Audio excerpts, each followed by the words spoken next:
You are watching the World 24/7 on the NDTV network. I'm Parmeshwar Bawa. Let's begin with the top stories you need to know. Donald Trump is set to impose an astounding 104% in levies across all Chinese imports today. Asia-Pacific markets are in the red this morning as investors brace themselves for Trump's country-specific tariffs that are set to come into effect.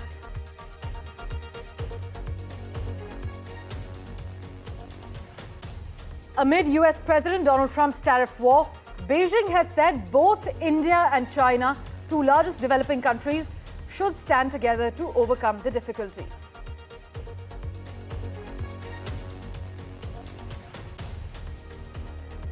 The family of an 80-year-old man, Bhim Kohli, have told of their disgust at the children who humiliated and killed him after a 13-year-old girl and a 15-year-old boy were convicted of manslaughter in the UK.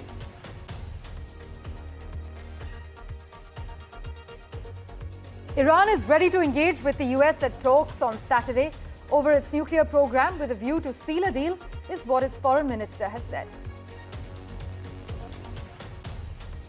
A tragic roof collapse at a nightclub in the Dominican Republic's capital left at least 66 people dead, including a popular singer and a provincial governor.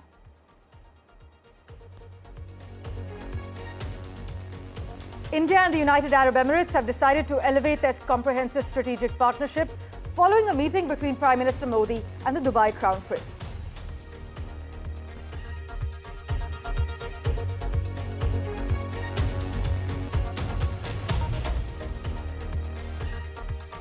Well, our big focus with the United States' 26% reciprocal tariffs on Indian goods set to take full effect today. Exporters of high-value cargo, this includes smartphones, engineering goods and automotive parts, were scrambling to ensure that these goods are shipped out before these new rates are applied.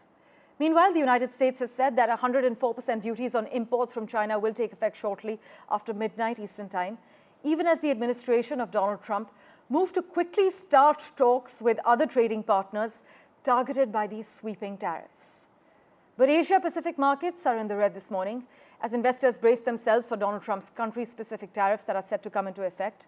And amid this tariff war, Beijing has said that both India and China, the two largest developing countries, should stand together to overcome the difficulties. We have a reaction from the US trade representative lined up for you. Listen in to what Jamieson Greer had to say. Our average tariff on agricultural goods is 5%, but India's average tariff is 39%. You understand the trend here. Our trade deficit, driven by these non-reciprocal conditions, is a manifestation of the loss of the nation's ability to make, to grow, to build.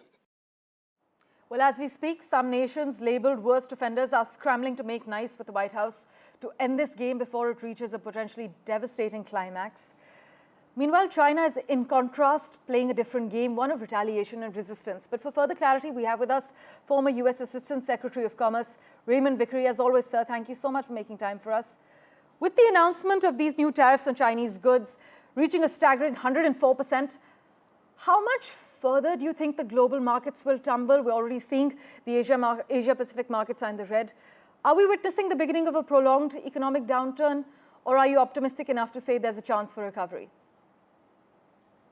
Well, thanks very much for having me. I think that we're in for a very rough ride. There is no sign that President Trump or his administration is backing off from what I consider to be an absurd and really disastrous approach to world trade. You know, after World War II, India, the United States, others entered into a general agreement on tariffs and trade, which was based upon a system in which there was consensus, extension of most favored nation, consideration of the different circumstances of developing nations, versus developed nations, and tried to put in place a rules-based system. What's going on now is President Trump's vision of remaking the world economy on a bilateral basis without rules. And until that changes, you're going to see the markets do what they've done for the last 4 trading days, and that is move down. The results are serious, not only internationally, not only in regard to U.S.-India relations, but they're serious here in the United States. President Trump was elected in large part upon an inflation fear. This, of course, fuels inflation. And the very idea that somehow you can create a fortress America economically and be divorced from the rest of the world, particularly friends and allies like India, like Australia and others, is a non-starter. But his view is a mercantilist view that trade surpluses are good, trade deficits are bad. If you have a trade deficit, then something is being done to take advantage of the United States. One hopes that India will step into the breach here and provide leadership as it has in the past with the G20 and others to be able to ameliorate this situation. Sir, as always, thank you so much for joining us with your view. In fact, many experts believe that we are in for a very rough ride and there's no respite from Trump's tariffs at the moment. Democrats have called this a disastrous approach to world trade. Many are still questioning what this actually means for the future of global trade. This continues to play out, but Donald Trump has claimed that the country is collecting $2 billion per day from tariffs. But government data, I must point out, indicates the actual figure is far lower. But Donald Trump has once again defended his aggressive trade policies, claiming that the United States is now pouring in billions of dollars from newly implemented tariffs on foreign imports. In fact, speaking from the East Room of the White House while signing a series of executive orders promoting the coal industry, Trump took time to address his sweeping tariffs on trading partners, which are set to take effect on over 60 countries from Wednesday. In fact, in remarks that were delivered to a crowd of lawmakers, Trump described the impact of the tariffs as somewhat explosive, but in classic Trump style, he insisted they were vital to his vision for revitalizing the American industry. Listen in. For those of you that want to know the tariffs, you've been hearing about tariffs, we're taking in almost $2 billion a day in tariffs, $2 billion a day, and we're doing very well.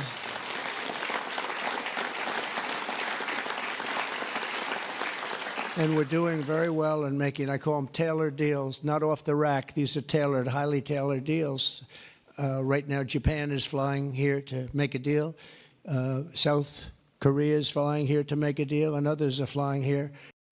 And staying with updates from the United States, Elon Musk lashed out against the top White House trade advisor, Peter Navarro, calling him Peter Retardo and a dumber than a sack of bricks, escalating a feud between two of President Trump's allies over the administration's sweeping tariffs. This clash began when Mr. Navarro, a hardline Trump supporter, was asked about Musk's apparent skepticism of tariffs. Mr. Navarro, who is Mr. Trump's trade and manufacturing senior counselor, suggested Musk's support for free trade is driven by his desire for cheap foreign parts. For Tesla, he said Musk is not a car manufacturer. He's a car assembler in many cases, sourcing parts from other countries, even though Tesla has several U.S. assembly plants.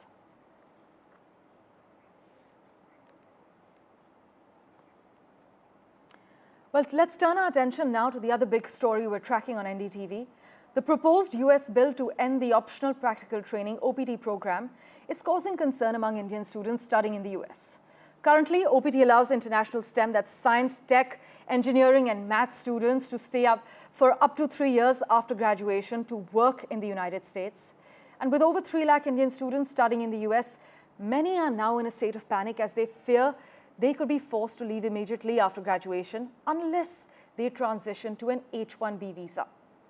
What exactly is this bill about? Well, the bill in question is aimed at ending the OPT program, which currently allows international students, particularly those in the fields of science, technology, engineering, and mathematics, to stay in the US for up to 3 years after graduation to work. To take this forward, we have with us live from Kansas City, legal expert Rekha Sharma Crawford. Thank you so much for making time for us. Just to understand this better, If this bill to end the OPT program passes, what immediate legal consequences could Indian students face upon graduation? And could this lead to mass deportations or leave students in a legal limbo? I think that is what's happening, right? I mean, you're seeing it in the attack on student visas to begin with. And I think what you're starting to see is this. Now, this is a bill in Congress, so it is not anything that's going to happen quickly. Right. But if it does pass both houses of Congress and is signed into law by the president, then I think there's going to be grave concerns about the immediate impact and how quickly that would require people to leave.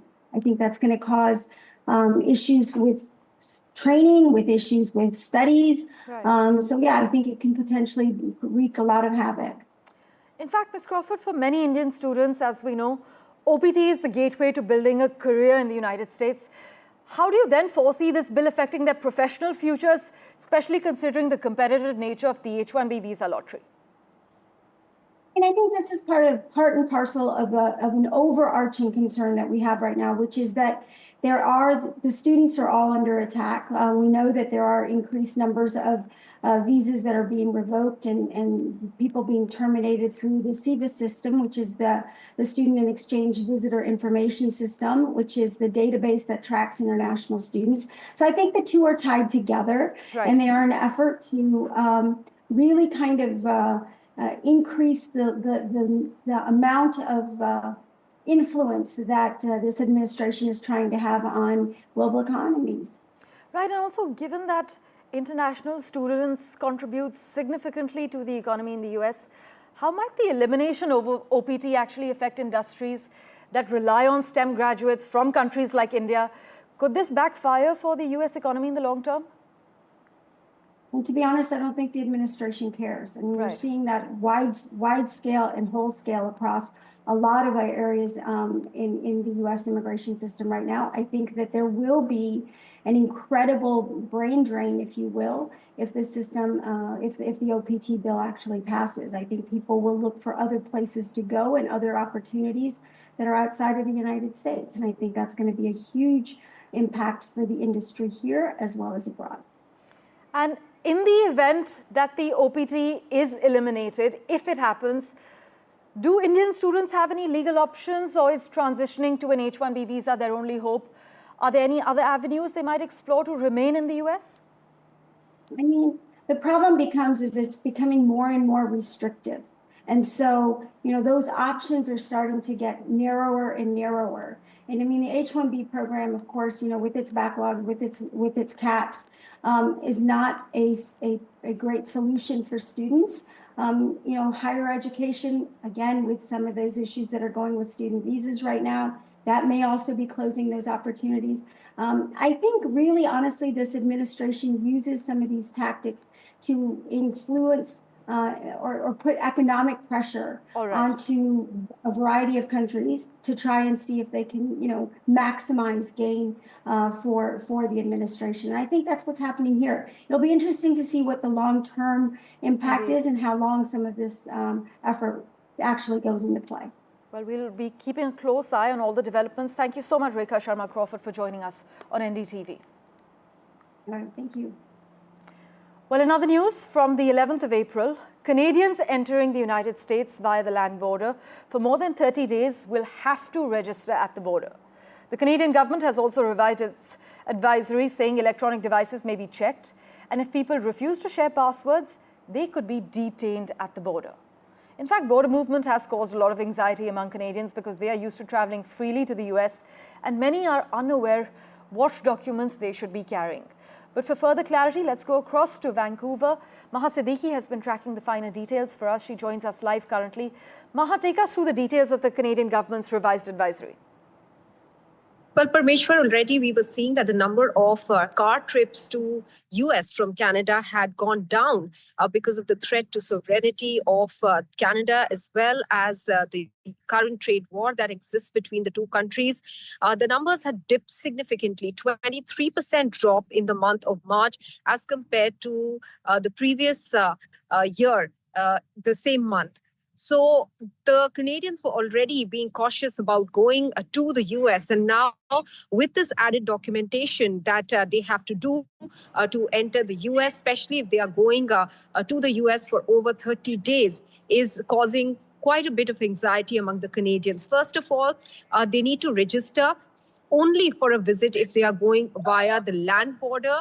And if they do not register and if they do not carry the electronic receipt that they get of that registration on them when they are demanded to show that, then they could be fined up to $5,000 and or 30 days in detention. So that's something that is causing a lot of concern. People want to know what are the documents that they should be carrying.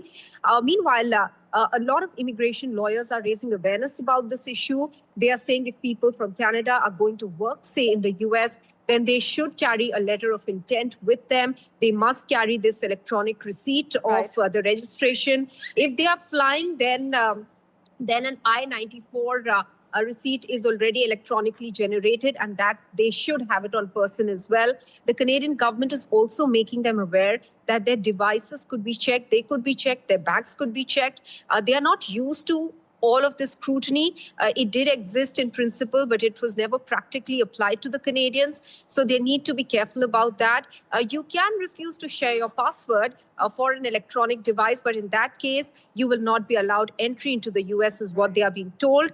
And many immigration lawyers are raising awareness about what rights they have in case they do not want to share all the details on their electronic devices as well. Maha, as always, thank you so much for taking us through the latest developments and the new rules. Meanwhile, in the latest news coming in from the United States at the moment, the Trump administration plans to fine migrants under deportation orders up to $1,000, $998 to be precise, a day, if they fail to leave the United States, and to seize their property if they do not pay. The Trump administration plans to apply the penalties retroactively for up to 5 years, which could result in fines of more than $1 million. This is what a senior Trump official has said on record. By the way, Iran is ready to engage with the US at talks on Saturday over its nuclear program with a view to seal a deal. This is what its foreign minister has said. But the US President, Donald Trump, must first agree there can be no military action. This is what Iran's minister has asserted, and added that Iran would never accept coercion. He also insisted the negotiations in Oman would be indirect, contradicting Donald Trump's surprise announcement on Monday that they would be direct talks. News and updates continue in a moment, right after this very short commercial break.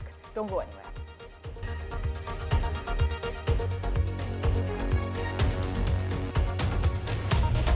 Let's turn our attention now to the United Kingdom, where the daughter of an 80-year-old man, Bhim Kohli, who died after being punched and kicked by a boy while a second teenager filmed the attack, has branded their behavior utterly disgusting.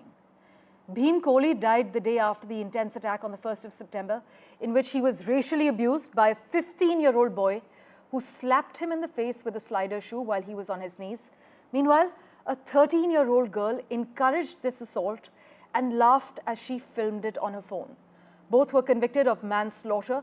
We have a reaction from Bhim Kohli's family and a report from Amelia Harper of Sky News. Listen in.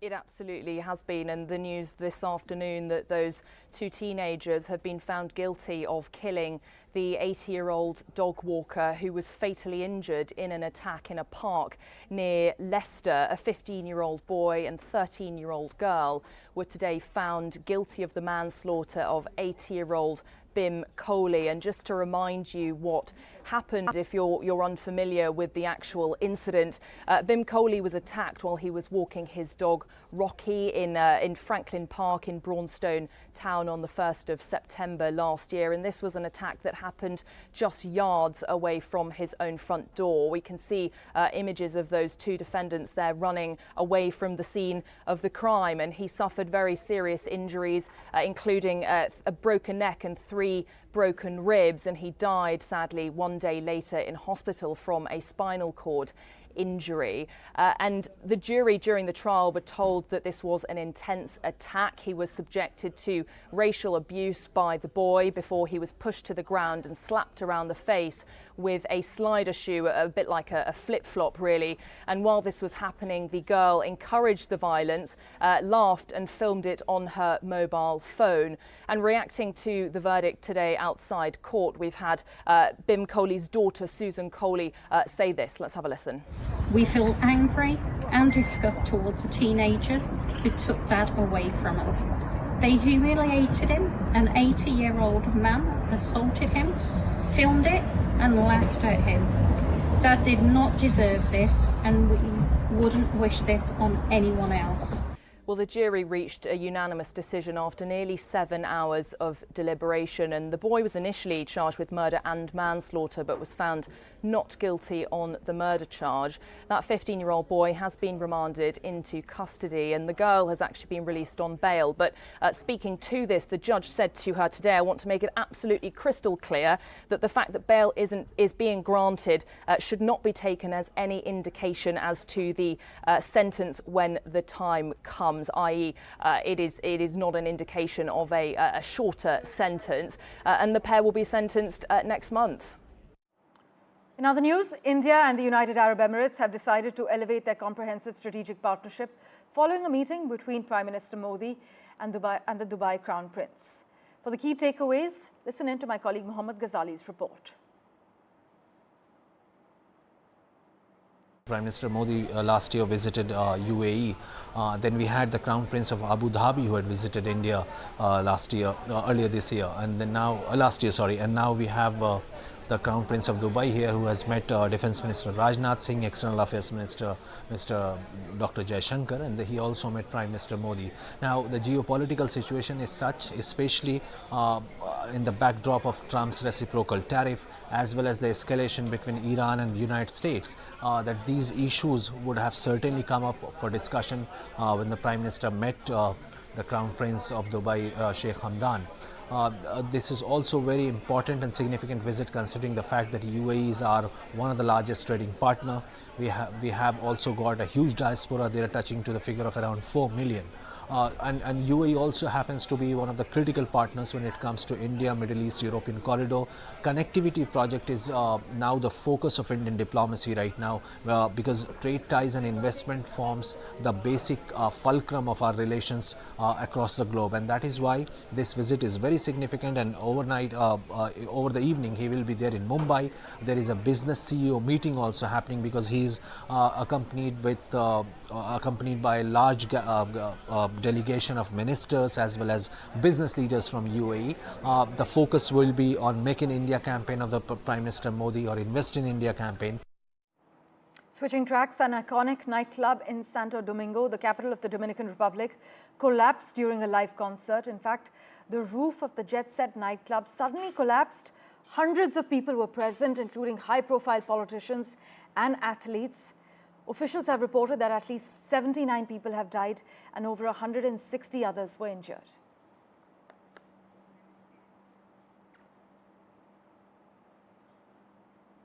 Meanwhile, Ukrainian forces have captured 2 Chinese nationals who were fighting for the Russian army in eastern Ukraine's Donetsk region. This is what President Volodymyr Zelensky has said.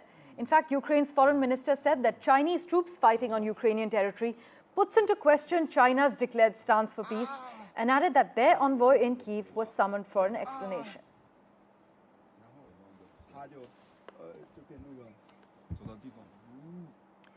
Thank you for watching this edition of The World 24/7. As always, we keep tracking the latest for you. Do stay tuned.